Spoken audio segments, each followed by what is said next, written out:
Hello friends, आज की इस वीडियो में बताऊंगा important properties of complex number.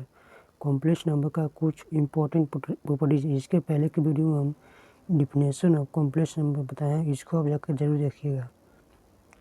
तो चलिए हम करते हैं शुरू important properties of complex number. अब मैं बता दूँ कॉम्प्लेक्स नंबर पर हम 4-5 वीडियो बना चुके हैं। आप उस वीडियो को जाकर देखिएगा, तभी यह वीडियो आपको समझ में आएगा। तो चलिए, क्योंकि ये सब बेसिक है। तो चलिए इम्पोर्टेंट क्या है प्रॉपर्टीज कॉम्प्लेक्स नंबर का। The complex number do not possess. अब मैं एक बात अब बोलना चाहता हूँ, जो प्रत्येक वीडियो में सबसे पहले बोलता हूँ। आप इस कॉन्सेप्ट को, हम जो बात बता रहे हैं, इसको आप वहीं समझिएगा। और क्वेश्चन आपको अपने सोल्व करना है, क्योंकि क्वेश्चन आप अपने से जितना सोल्व करेंगे, आप जितना अपने से अभी से मेहनत जितना करेंगे, उतना आपके लिए सफलता निखरता हुआ आगे। तो इसलिए कॉन्सेप्ट को आपको वहीं से करना है। और क्वेश्चन में अभी तक जितना कॉम्प्लेक्स नंबर का दिया हूँ सेशन फर्स्ट का, उसको आपको बनाना है और उसको आपको अधिक करना है। तो the complex number do not possess the property of the order. मतलब कॉम्प्लेक्स नंबर ऑर्डर का रूप नहीं होता है, जिसमें नेचुरल नंबर ऑर्डर के रूप में होता है, ऑड नंबर होता है, परिमेय संख्या होती है, या फिर इरेशनल नंबर होता है। लेकिन कॉम्प्लेक्स नंबर ऐसे ऑर्डर के रूप नहीं होता। जैसे में a प्लस आयोटा b हम लिख देंगे greater than c plus iota d, यह डिफाइंड नहीं है। For example 9 plus 6 iota greater than 3 plus 2 iota, इसका मतलब कोई सेंस नहीं है। मतलब यह क्रम के रूप में नहीं चलता। कौन? मतलब ऑर्डर के रूप में यह नहीं चलता है। कौन? Complex number.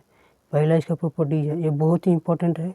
यदि मतलब कहूँ, मतलब आपको आ गया इनमें से कौन कॉम्प्लेक्स नंबर ने ऑब्जेक्टिव में ही आ गया, जे मीन्स की एग्जाम में, तो कि कौन प्रॉपर्टी नहीं धारण करता है, तो वहाँ पर आपको लिखा रहेगा ऑर्डर का अथी नेचुरल नंबर अथी कॉम्प्लेक्स नंबर। मतलब कौन? मतलब ऑर्डर के रूप में नहीं हो सकता है कॉम्प्लेक्स नंबर। तो कॉम्प्लेक्स नंबर होता है, इसलिए यह ऑब्जेक्टिव के लिए भी इम्पोर्टेंट है। यह सब आपको बात, बेसिक बात आप जितना ध्यान रखेंगे उतना आपके लिए अच्छा होगा। दूसरा है ये रियल नंबर, ये can be written as a plus iota 0। मतलब हम वास्तविक संख्या को हम कैसे कॉम्प्लेक्स नंबर के रूप में लिखेंगे।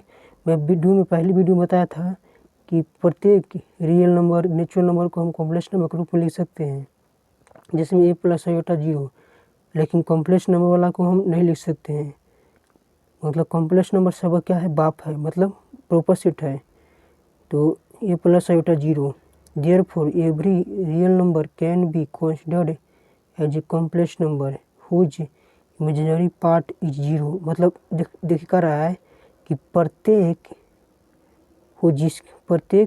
रियल नंबर का इमेजिनरी पार्ट क्या होता है? 0 होता है। Thus set of real number R is a प्रोपोजिट। मतलब प्रोपोजिट मतलब कुछ उप समुच होता है कॉम्प्लेक्स नंबर सभी समुच का। वास्तविक संख्याओं का समुच्चय क्या होता है? प्रोपोजिट होता है कॉम्प्लेक्स नंबर। देखिए आर प्रोपोजिट सी दिया ना है, जो आप क्लास 11 में पढ़े थे, सेट चैप्टर फर्स्ट, याद कीजिए। मैं इस पर भी वीडियो बनाया हूँ, आप जाकर देख सकते हैं सेट के बारे में। उसमें 10-20 वीडियो बनाया हूँ, उस पर क्वेश्चन भी करवाया हूँ। आपको वहाँ से बहुत अच्छा समझ में आएगा, यहाँ समझ नहीं आएगा। तो हेंस इसलिए कॉम्प्लेक्स नंबर ऑफ सिस्टम, जिससे नेचुरल नंबर सबसे छोटा होता है, फिर होल नंबर, मतलब होल नंबर है ना, एन का क्या है? प्रोपोजिट, फिर इंटीजर है, फिर परिमेय संख्या है, मतलब इरेशनल नंबर, और फिर रियल नंबर, और फिर कॉम्प्लेक्स। रियल नंबर में कौन कौन आता है? परिमेय संख्या भी आता है, अपरिमेय संख्या, मतलब इरेशनल नंबर भी आता है और इरेशनल नंबर भी आता है। उसी प्रकार से तीसरा प्रॉपर्टीज का रहा है, एक complex number Z is said to purely real. मतलब एक कॉम्प्लेक्स नंबर कब प्योरली रियल रहता है? जब इमेजिनरी पार्ट क्या होता है? 0, and said to purely imaginary. और कब मतलब प्योरली मतलब इमेजिनरी का रहता है? जब रियल पार्ट 0 होता है। कॉम्प्लेक्स नंबर 0 प्लस आयोटा जी, मतलब दोनों, मतलब 0 ऐसा कॉम्प्लेक्स नंबर है जो प्योरली रियल भी है और प्योरली इमेजिनरी है, क्योंकि हम 0 को हम 0 भी लिख सकते हैं और 0 प्लस आयोटा 0 के रूप में भी लिख सकते हैं। इसलिए 0 क्या है? दोनों है, प्योरली रियल भी है और प्योरली इमेजिनरी भी है।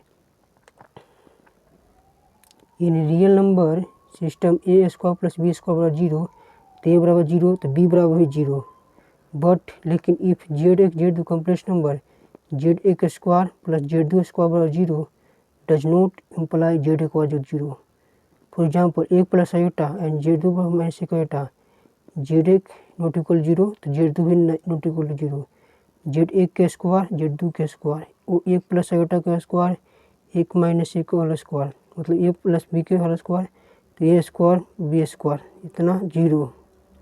However, if product of two complex number is 0, then at least one of them must form the same real number z1 z2 0 z1 बराबर 0 z2 इक्वल 0 z1 0 0। तो देखिए प्रॉपर्टी था किसका कॉम्प्लेक्स नंबर का।